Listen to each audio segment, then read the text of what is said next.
اخلاق بھولا بیٹھے، واہ واہ کیا کہہ لیں، اتوار بھولا بیٹھے کہ اخلاق بھولا سے گزارش کر رہا ہوں کہ حضرت والا مسند خطابت پر جلوہ افروز ہو کر ہم تمام سامعین کو اپنے پرمغز کتاب سے مستفید فرمائے۔ چہرہ کھلی کتاب ہے عنوان جو بھی دو، چہرہ کھلی کتاب ہے عنوان جو بھی دو، جس رخ سے بھی پڑھو گے پہچان جاؤ گے۔ حضرت والا کرسی خطابت پر تشریف لا رہے ہیں۔ جو حضرات پنڈال کے بائیں جانب یا پنڈال کے دائیں جانب یا ادھر ادھر گھوم رہے ہیں، ان سے میری گزارش ہے کہ حضرت والا کرسی خطابت پر جلوہ افروز ہیں۔ تمام سامعین جو ادھر ادھر گھوم رہے ہیں پنڈال کے اندر تشریف لے آئیں۔ اللہ وکفى وسلام على عباده الذين اصطفى اما بعد قال الله تبارك وتعالى في القرآن المجيد بسم الله الرحمن الرحيم وذكر فإن الذكرى تنفع المؤمنين وما خلقت الجن والإنس إلا ليعبدون صدق الله العظيم قال النبي صلى الله عليه وسلم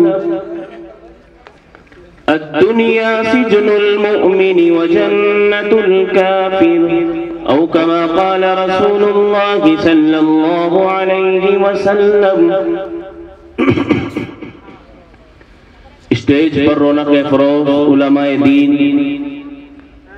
ہم سب کے بڑے جناب حضرت مولانا مفتی محمد اکمل بھیسانوی صاحب، صاحبزادہ محترم حضرت شفیق الامت مولانا محمد مصطفیٰ صاحب نور اللہ مرقدہ، حضرت علامہ رفیق احمد صاحب کی نشانی ماشاءاللہ قصبہ قوال میں قاری محمد خوش نصیب، ایسے ہی قاری محمد وسیم صاحب کی دعوت پر تشریف لا چکے ہیں۔ عن قریب ہی ہمارے مہمان حضرت قاری عبید الرحمان صاحب جو کیلی کپساڑ سے تشریف لانے والے ہیں، کچھ ہی منٹ میں وہ بھی اپنے اس جلسے کی زینت بن جائیں گے۔ مجھے آپ حضرات کے سامنے کوئی وعظ یا تقریر نہیں کہنا، یہ تو آج ان مہمانوں کا حق ہے جو ہمارے یہاں سفر کر کے تشریف لا رہے ہیں۔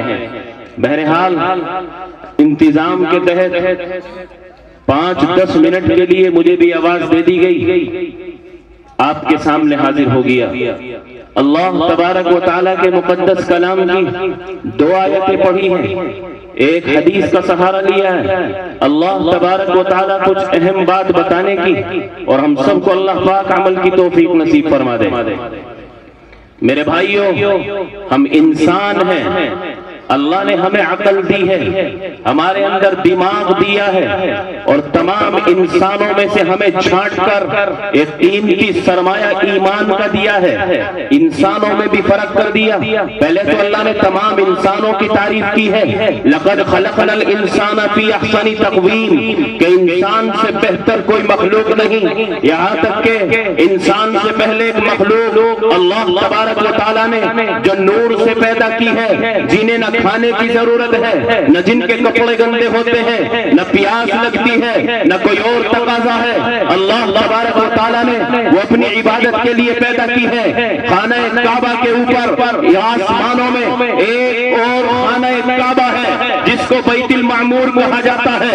اللہ تبارک و تعالیٰ نے اس بیت المعمور کے طواف کے لیے 70,000 فرشتوں کو ایک وقت کے لیے متعین کیا۔ حدیث میں آتا ہے کہ جس فرشتے کا نمبر ایک مرتبہ طواف میں آ گیا، قیامت تو آ جائے گی، فرشتے کا دوبارہ نمبر نہیں آئے گا۔ اب کتنی بڑی تعداد فرشتوں کی ہوگی۔ اللہ تبارک و تعالیٰ کو میری اور آپ کی عبادت کی ضرورت نہیں تھی، اگر عبادت کی ضرورت تھی تو اللہ کی تسبیح بیان تو یہ درخت کے پتے بھی کرتے ہیں، زمین کے ڈھیلے بھی کرتے ہیں، ذرہ ذرہ اللہ تبارک و تعالیٰ کی تعریف میں لگا ہے۔ اس کے باوجود اللہ تبارک و تعالیٰ نے تمام مخلوقات میں مجھے اور آپ کو اشرف مخلوق قرار دیا۔ لیکن آج میں یہ کہہ دوں کہ اس سے بدتر مخلوق بھی کوئی سی نہیں ہے۔ اشرف مخلوق یہ کب ہے؟ جب اللہ تبارک و تعالیٰ کی اطاعت و فرمانبرداری کر کے، اللہ کی وحدانیت کا اقرار کر کے، نبیوں کے اوپر ایمان رکھ کے، کتابوں کو تسلیم کر کے، اللہ کے تمام احکام کے مطابق زندگی گزارے۔ کسی عالم نے یوں ہی تو کہا تھا کہ ایک انسان فرشتوں کے اوپر بھاری بھی ہو سکتا ہے اور ایک انسان کتے سے بھی زیادہ گر سکتا ہے۔ اللہ تبارک و تعالیٰ نے فرمایا یوم ينظر المرء ما قدمت يداه ويقول الكافر يا ليتني كنت ترابا۔ اللہ تبارک و تعالیٰ نے اس آیت کے اندر ارشاد فرمایا ہے کہ بہت سارے انسان وہ ہوئے جو میرے سامنے کھڑے ہوئے، اس وقت وہ افسوس کریں گے اور تمنا کریں گے کاش کہ ہمیں انسان نہ بنایا جاتا، ہمیں مٹی بنا دیا جاتا، نہ ہم کھڑے ہوتے، نہ حرام و حلال کا پتہ چلتا، نہ کسی کے اوپر ظلم چلتا، نہ کسی کے اوپر ہماری کوئی داروگیری چلتی، آزادی کے ساتھ زمین میں پڑے رہتے، لوگ ہمارے اوپر چلتے، ہم سے حساب و کتاب نہ ہوتا تو کافر کہیں گے، غیر ایمان والے کہیں گے وَيَقُولُ الْكَافِرُ يَا لَيْتَنِي كُنتُ تُرَابًا۔ لیکن اس افسوس کا کچھ بنے گا نہیں۔ یہ اللہ کا نظام ہے۔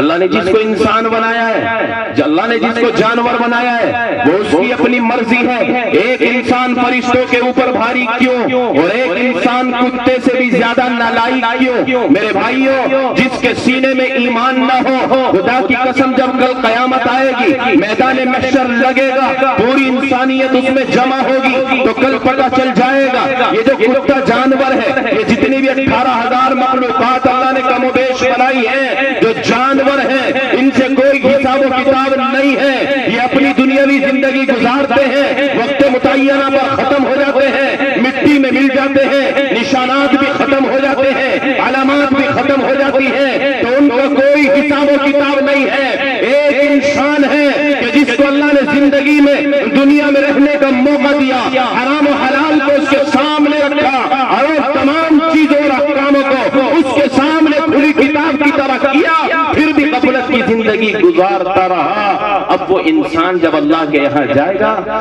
تو اپنی بدعمالیوں کے سبب اگر اس کو جہنم میں جانا پڑ گیا اور اس کے دل میں اگر ایمان نہ ہو، یعنی کہ وہ حالت ایمان میں انتقال نہ کر گیا ہو، تو اگر غیر ایمانی حالت میں انتقال کر گیا تو ہمیشہ ہمیشہ کی جہنم اس کا مقدر بن جائے گا۔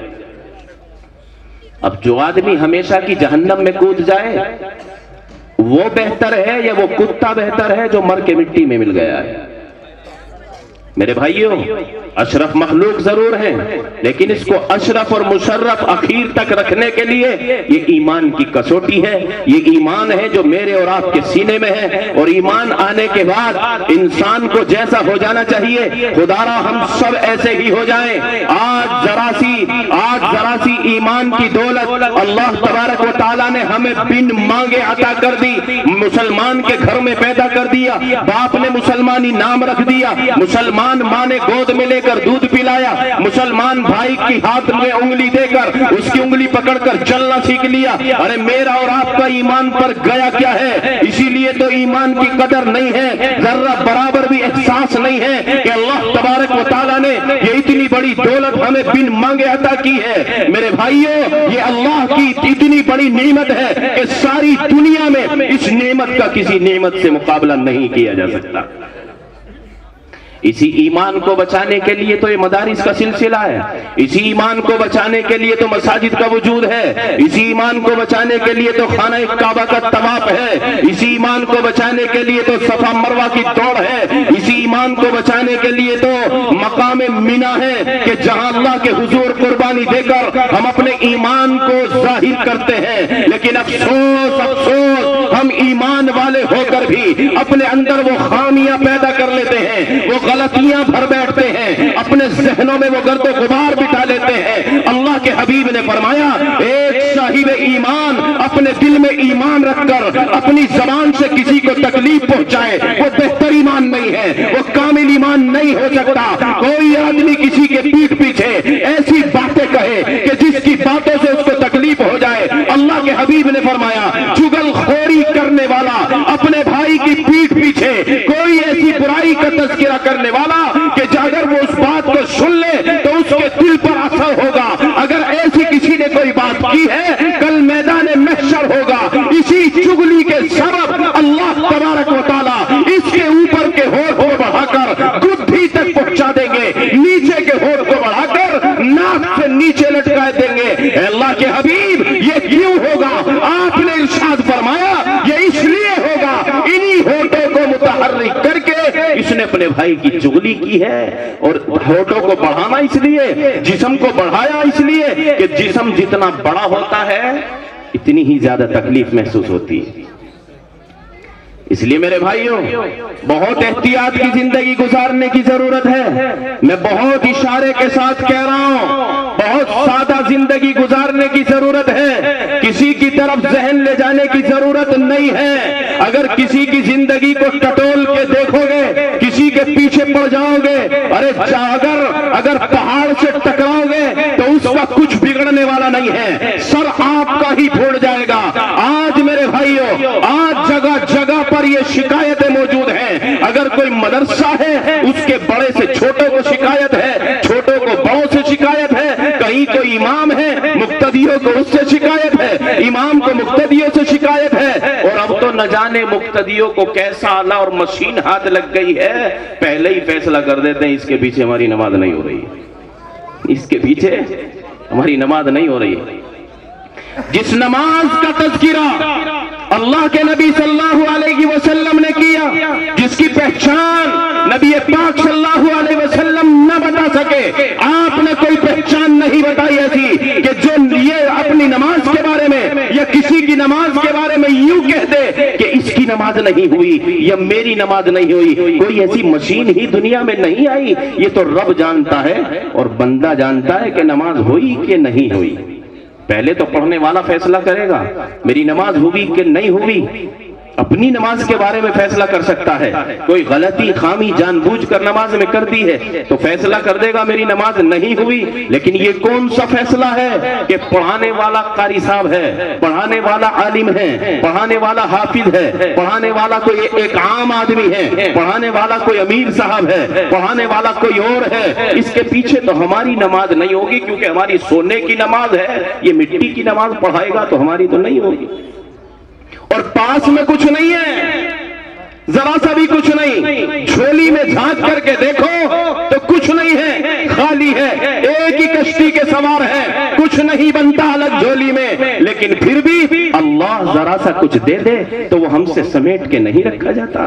اللہ فرماتے ہیں وَإِذْ تَأَذَّنَ رَبُّكَ لَئِن شَكَرْتُمْ لَأَزِيدَنَّكُمْ وَلَئِن كَفَرْتُمْ إِنَّ عَذَابِي لَشَدِيدٌ. میری طرف سے برسنے والی, نازل ہونے والی, آنے والی اور آپ کو دیے جانے والی تمام نعمتیں جو برستی ہیں, اگر تم ان نعمتوں کی قدردانی کرو گے اللہ تبارک و تعالی ان نعمتوں میں اضافہ کرتا چلا جائے گا. اور اگر نعمتوں کی ناقدری ہوگی, ناشکری ہوگی تو اللہ ان نعمتوں کو چھین لیا کرتا ہے. اس لیے میرے بھائیوں آقا نامدار محمد الرسول اللہ صلی اللہ علیہ وسلم نے ارشاد فرمایا کہ انسان کا گمان, ذہن, دل, دماغ اگر ایمان کے ساتھ ساتھ صحیح طریقے پر نہیں چلتا, کسی کی طرف سے حسد, کسی کی طرف سے کینہ, کسی کی طرف سے بغض, چغلی, جھوٹ, بہتان, گالیاں, فحاشیاں, مکاریاں اگر یہ ایمان کے ساتھ ساتھ چل رہی ہیں تو آپ نے ارشاد فرمایا کہ ایمان کے ساتھ اگر کوئی چغلی کر رہا ہے تو گویا کہ اس کے اپنے ایمان کو کھوکھلا کرنے کے لیے دیمک کو بٹھا لیا ہے.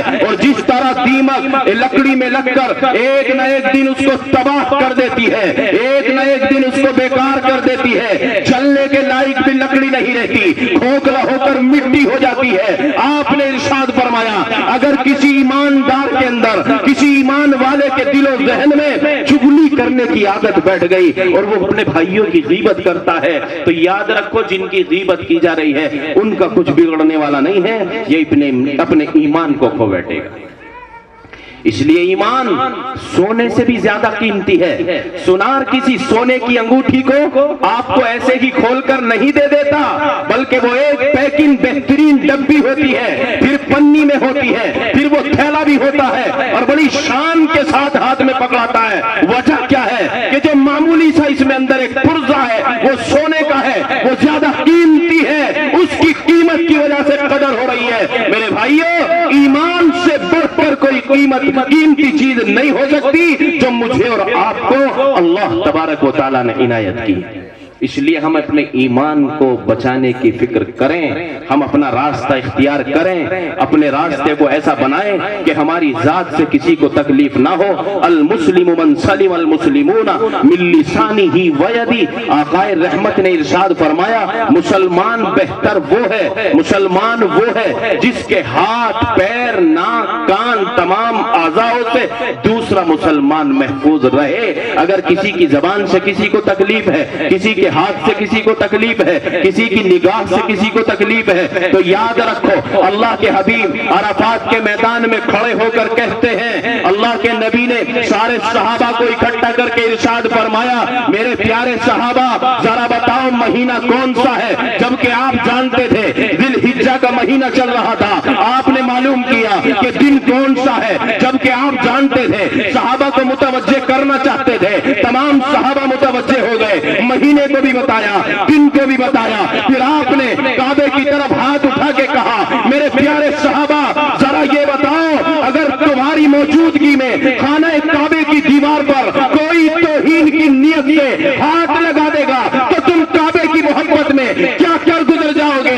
حضرات صحابہ نے اپنی تلواریں فضا میں اٹھا کے کہا یا نبی اللہ یہ ہمارا وعدہ ہے کہ اگر خانہ کعبہ کی طرف کسی نے ہاتھ تو بہت دور کی بات ہے غلط نگاہ بھی اٹھا دی تو آنکھ نکال دیں گے، ہاتھ اٹھا دیا تو ہاتھ کاٹ دیں گے، یا تو ہم نہیں رہیں گے یا وہ دشمن نہیں رہیں گے۔ اللہ کے حبیب نے فرمایا کہ اگر کعبے سے محبت اتنی ہے تو اب یاد رکھو میں قیامت تک کا ایک اصول اور ضابطہ طے کر رہا ہوں، ہو سکتا ہے کہ آئندہ کبھی مجھے حج کی توفیق نہ ہو، اور ہوئی بھی نہیں۔ زندگی میں آپ نے کتنے حج کیے ہیں؟ کتنے حج کیے ہیں؟ کیا کہہ رہے؟ پورا ہاتھ اٹھا رکھا، 5 ہی بتا دو، کم سے کم اتنا تو خیال کر لیتے۔ نبی کا ایک عمل بھی امت کو یاد نہیں ہے۔ اگر یہ کہہ دو کہ شاہ رخ خان نے کتنی فلمیں تیار کی ہیں، نوجوان بچہ گنا دے گا۔ میچ کتنے ہوئے ہیں، نوجوان بچہ گنائے گا۔ انڈیا کا میچ کس کس سے ہونے والا ہے اور کب ہوگا یہ نوجوان بتائے گا۔ نبی نے حج کتنے کیے ہیں، ہنسنے کی بات نہیں ہے، رونے کا مقام ہے۔